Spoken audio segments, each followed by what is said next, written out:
Okay, so we've talked about the kind of two different types of co-ops, and maybe there's more. I've just never participated in any other kind. And so if you're ready and willing to just step into teaching, the first thing you want to do is to choose the topic for your class. So the first thing you want to do, like I said, choose a topic, decide what you want to teach. And I am a firm believer in teaching something that interests you. So there are a few reasons for this. You need to be interested in what you are teaching. So co-op classes should be fun and interesting. And I think they should be like the extracurricular classes. So all the classes that maybe mom in your home, you just don't have time for, or even like the resources to buy a whole bunch of art supplies, for example.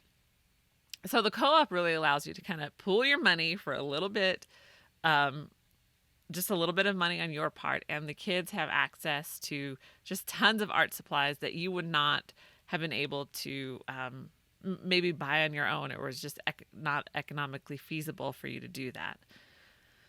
So anyway, so that's my sidetrack on why I think they should be interesting extracurricular classes. But the sky is the limit on what you teach. So pick a topic that you find interesting. You will be excited about teaching it, and your excitement will come through to the kids. So as I mentioned, I teach an art history class. So two of my favorite things are art and history. And I am going to tell you this, I am not an artist, okay? I could get away with drawing stick figures, all right? That's my level of expertise. But I love teaching this art class. So art history is a perfect fit for me. I'm excited about teaching it. I enjoy reading up on it, and it's fun to prep for it during the week. If you aren't excited about your topic, it will come through in your prep and teaching. So remember, have fun with your class. All right, so let's get down to some of the nitty gritty, okay? Let's talk about the format for the class.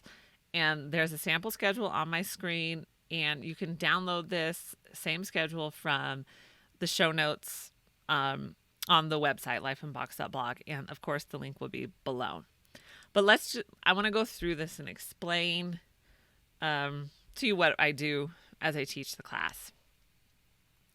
So this is the same schedule that I use for every single class. The only thing that changes is the artist. And I actually change out the artist every semester because I want to learn something new too. And it also, the kids know because, we have a lot of the same families in the co-op. They know that if they do want to take the art class again, it's going to be new artist.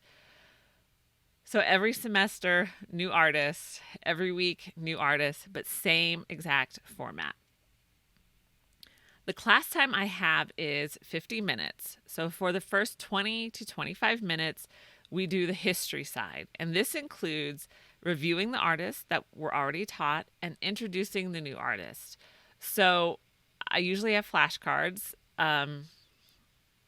of paintings that we took a closer look at. And so I will review all of these paintings with the kids every time. So we review and we review and we review. So they recognize the movement, they recognize the artist, and they recognize the name of the painting as well. So there's only 5 per artist, so we keep it kind of simple. But, by the time you get to 8 or 9 artists, by the end of the 9 weeks, it's a lot of paintings to look at.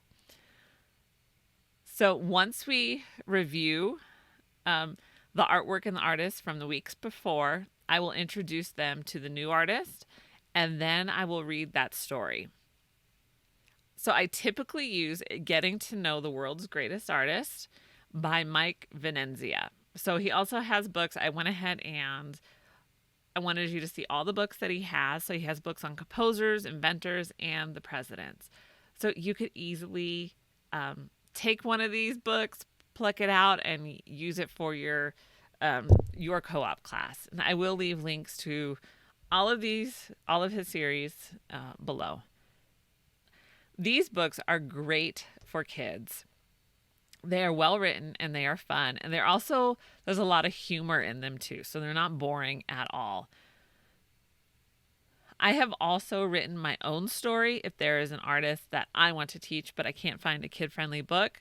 So I wanted to do Mondrian, and I could not find a kid-friendly book on his life. So I got an adult book, and I have a bunch of art books too that I will pull from.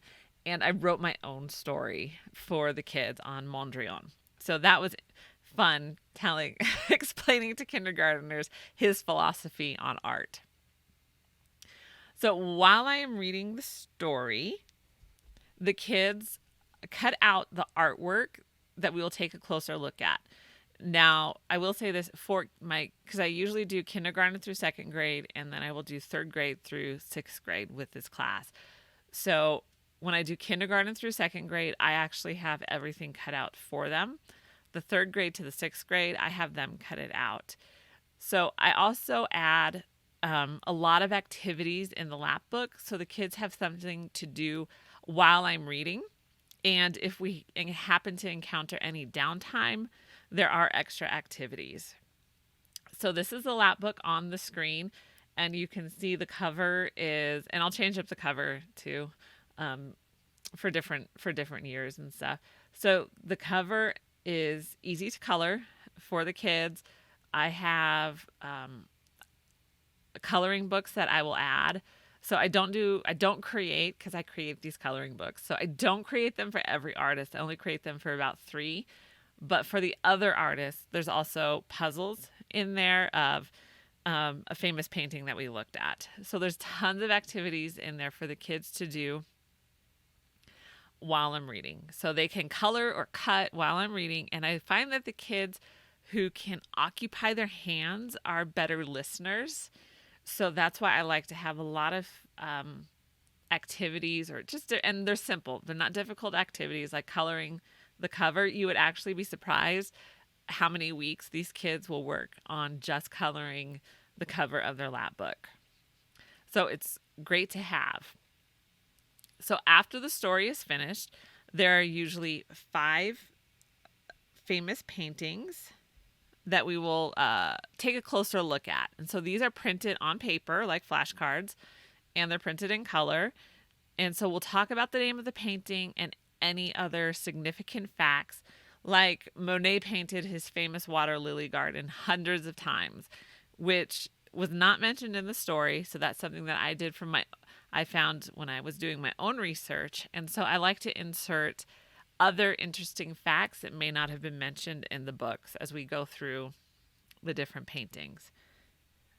So while we are talking about the paintings, the kids glue the artwork into their flip books, which will then be glued into their lap books. So you can see in the center image there, that is their flip book, and the names are already printed on the flip book, and they match the painting that they cut out to the page on the flip book. So usually what I do is I'll go through the 5 famous paintings, I'll show them, I'll tell them their name, and then I will have them glue it in. So that just ensures that they glue them in the right spot and everyone is kind of keeping pace with each other.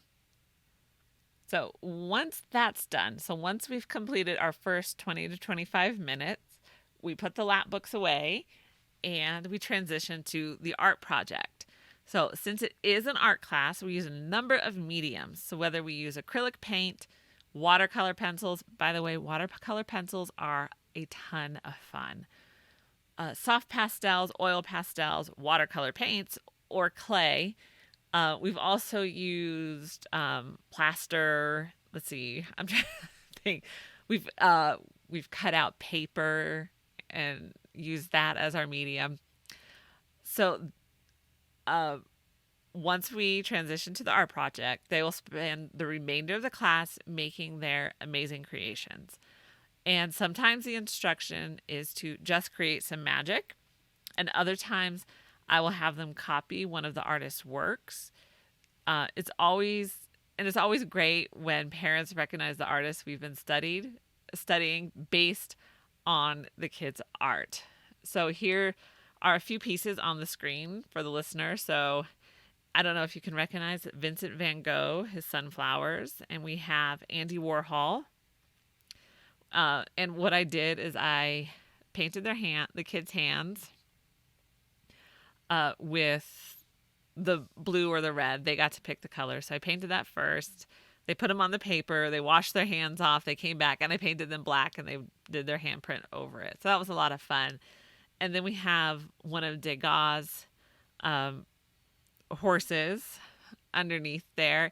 And actually what I did with that one is I made my own stencils for them to trace around so they could get the right shape and proportions of the horse. And then they created everything around it and colored it and did the shadow there as well. So after we've done all of that, so it is a jam-packed class, I have the kids clean up. And for me, I think it's important for them to take responsibility for any messes that they've made, and they help clean up. Now, I will be totally honest, it does cause more work for me. It would be so much easier if the TAA and I just cleaned up, but I do feel like, especially when it comes to art, because it's such a messy subject sometimes, that it is important for the kids to clean up after themselves and learn how to take care of the paintbrushes and put the paint away, all those types of things that are important when it comes to art. So